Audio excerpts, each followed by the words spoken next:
Abang kan sebagai kuasa hukumnya Novi sekarang nih. Nah tadi siang tepatnya pukul jam 2 itu Novi mendatangi Irjen Pol Riki untuk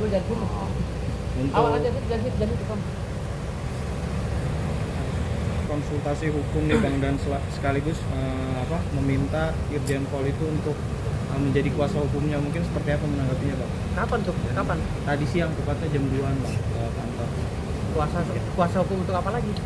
Untuk kasusnya. Kan Bergabung kali sama abang, bergabung juga kali. Maksudnya jadi bergabung gitu biar lebih kuat. Buat gitu. apa? Biar apa? Biar apa? Nggak ada yang kuat. KUHP-nya cuma satu kok. KUHP di Indonesia cuma satu. Kan gue udah bilang dari awal. Gue risih kalau banyak-banyak pengacara, gue risih. Karena gue nggak biasa nangani pengacara itu kayak nasi uduk gitu loh. Gitu. Dan gue udah bilang, gue tuh pengacara paling risih. Gitu kan. Karena gue pinter gitu. Gue bukan pengacara goblok. Kalau dikumpul-kumpulin lagi pengacara banyak-banyak, seakan gue goblok. Gitu loh.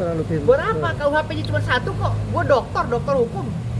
Gitu. Ngapain lagi nyari pengacara? Kan gue udah bilang, gue masuk ke Novi itu, gue bilang jangan rame-rame. Ya. Jadi jangan cari-cari lagi pengacara. Yang sekarang kita pikirkan itu adalah menyelesaikan masalah. Kalau dengan ngumpulin pengacara se-Indonesia ini, suruh masuk semua hotman, suruh masuk ini, itu bukan nyari penyelesaian, nyari masalah. Akan berjilid-jilid nantinya. Gitu loh.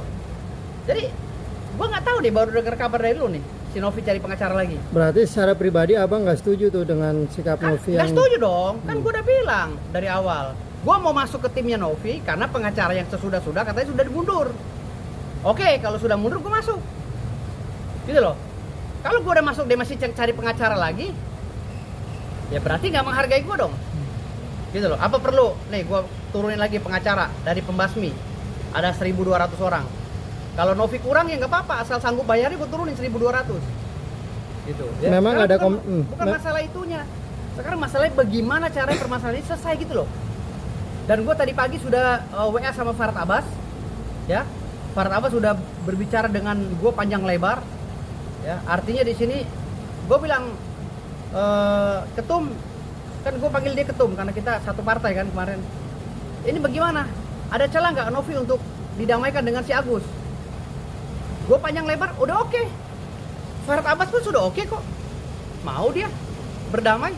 Gue disuruh bikin kok draft perdamaiannya sesuai dengan apa yang kita inginkan, bahwa si Novi membiayai Agus ya dengan uang itu. Gitu loh. Dan masalah kita cabut. Kan itu. Kan progres gue itu selama 2 hari 3 hari ini. Selama 2-3 hari ini gue jadi pengacara, gue datang ke Novi, tugasnya itu. Lah gue lobby Farhad Abbas, akhirnya berhasil nih, ada WA-nya. WA Farhad Abbas semua lengkap. Farhad Abbas sudah mau damai kok. Nih. Farhad Abbas sudah damai.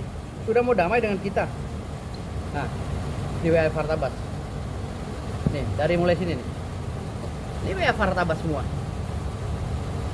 Gue bilang, kan gue udah bilang, ini nyari masalah apa nyari penyelesaian. Tapi kalau nyari panggung gue mundur nih. Gue udah terkenal sebabnya gitu loh. Itu ada kata-kata matangkan aja dulu. Iya. Jangan sampai nasibnya seperti Brian tuh gimana? Iya, Bang? maksudnya matangkan dulu biar si Novi-nya nggak pulang kata dia. Biar nggak balik kanan. Ini udah gue lempar ke grupnya si itu juga kok, grupnya Novi. Novinya setuju nggak bang? Ya kan gue bilang dalam grup, kalau masalah ini mau diselesaikan, ini selesai nih. Tapi kalau mau nyari panggung nih pasti berjilid-jilid nih. Gitu loh. Gue di dalam grup gue udah bicara. Nah kalau Novi cari lagi pengacara, berarti ini masalah bukan udah bukan masalah substansi lagi nih, masalah cari panggung gitu loh. Bang, apa yang abang beri omongin ke Farhad sehingga dia mau berdamai bang? Kan kita tahu. Kan gue udah bilang Farhad, satu peser pun uang yang di Novi yang di yayasan nggak akan bisa. Biar dia berlapis-lapis sama Alvin Lim kek, sama nasi uduk kek, sama tempe, tahu, semua gue makan. Kan gue udah bilang, gitu loh. Jadi jangan mimpi Farhad Abbas juga untuk ambil uang ini. Gitu. Farhad langsung setuju bang, oke kita berdamai seperti itu bang. Iya udah, dia ada W aja. Udah oke kok sama Farhad. Silakan bikin draftnya. Kan gue bilang permohonannya. Tapi itu keinginan Novi bang atau gimana bang? Lah kan kita bicara Sama waktu Novi. sebelum dapat kuasa, tugas kita semua itu pengacara gimana caranya si Farhad atau Agus mengikuti perjanjian awal agar dia diobati oleh Novi. Kan gitu. Kalau gue kan pengacara yang profesional, gue nggak mau cari panggung, gue maunya masalahnya cepat selesai, gue bisa cari kasus lagi yang lain. Tapi kalau cari panggung bukan gue orangnya, karena gue udah terkenal gitu loh. Kalau Novi mau cari panggung, mau berjilid-jilid, maaf bukan gue orangnya. Tapi kalau menyelesaikan masalah, gue tekan lawan, akhirnya ada jawaban, mereka mau. Bang, Bang, apakah tapi Farhad Novi- sudah pesimis bang kalau uang donasi itu nggak akan bisa kembali lagi ke Agus? Nggak bisa, termasuk ke donatur nggak bisa, gitu loh. Karena menurut Undang-Undang nomor 6 nomor 9 tahun 1961 ya tentang donatur, Undang-Undang Yayasan tahun 2001 tentang Yayasan Undang 16 ya, Undang-Undang 16 tahun 2001 itu duit itu semua hak pengelolanya di yayasan. Kalau sudah ada di yayasan itu diperkuat lagi dengan pasal 1360 KUH Perdata tentang proses transaksi, gitu loh. Diperkuat lagi dengan Undang-Undang nomor 3 tentang perbankan. Jadi jangan di ini loh. Maksudnya gini, gue maunya kan kerja cepet. Jangan sampai gara-gara ini nama gue jadi jelek nih. Ini bendera gue nih, jangan sampai kan di belakang gue ada pembasmi, di belakang gue ada Laufom kan gitu. Jangan sampai ya elah sekelas Firdaus ya kan, sama Hotman Paris aja geber-geberan, masa sekarang jadi dibikin kayak receh sama Novi kan gitu. Gue nggak mau kayak gitu. Paham nggak? Kalau mau selesai. Kalau mau tempur sama Farhad. Tapi jangan rame-rame karena gue bukan pengacara cap nasi uduk gitu loh. Lo pernah nggak sih wartawan ngeliat gue rame-rame nangani masalah? Waktu kasusnya Dukun aja segitu banyaknya hujatan selama setahun setengah. Apa pernah gue rame-rame? Gue sendiri ngelawan segitu banyak orangnya. Jadi bukan gue jumawa karena gue sekolah pak, gitu loh. Karena gue punya pendidikan, gitu. Karena gue punya ilmu.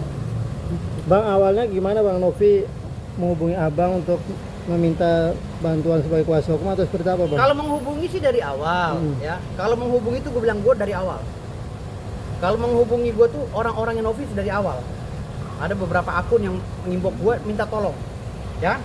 Gue belum simpatik di situ. Dan gue kasih syarat waktu itu beberapa bulan lalu. Gue mau bergabung asal jangan ada pengacara lain karena gue nggak biasa rame-rame, gitu loh.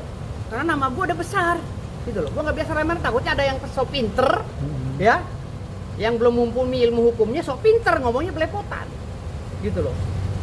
Oke, kalau itu di okein gue mau. Nah makanya kemarin ketika gue ada acara, ketemulah Novi sepakat. Kebetulan pengacaranya udah ninggalin dia semua. Ya gue masuk. Gue bilang, gue kerja cepet loh. Gue bilang, karena gue banyak kerjaan nih, gue kerja cepet. Maunya gimana? Kan udah dua opsi gue kasih. Ini mau gue goreng biar lama berjilid-jilid atau mau menyelesaikan masalah. Mereka bilang mau menyelesaikan masalah, oke siap. Gue kejarlah si Farhad. Gitu kan. Setelah ada jawaban Farhad tadi pagi, clear dong, artinya Farhad itu suruh bikin gue akte dading. Ya kan? Gue bikinlah akte dading nantinya. Gue koordinasi sama Novi. Novi belum kasih jawaban. Tapi nggak taunya Novi cari pengacara lagi sih. Jenderal Ricky Sitohang. Wah ini nggak bener ini. Ini permainan bakul nasi. Kecewa Bang? Hah? Kecewa? Hah? Apa? Kecewa nggak Bang? Kecewa sih enggak, ini udah nggak bener gitu. Mau ngumpulin pengacara se Indonesia gitu. Emang Novi siapa? Gue juga baru tahu Novi. Dia bukan artis gitu. Tapi nggak ada komunikasi sebelumnya Hah? sama abang masnya untuk mendatangi. Nggak ada komunikasi. Emang hak dia sih nyari pengacara. Tapi kan ini kan mencegah kode etik pengacara gitu loh. Ngerti nggak sih kode etik? Terakhir komunikasi sama Novi apa bang? Gue nggak pernah komunikasi sama Novi ya setelah itu. Karena gue dapat tugas untuk selesaikan masalah ini. Setelah ini semua gue selesaikan. Tahu Novi cari pengacara lagi. Jadi ngumpul kayak nasi uduk gitu.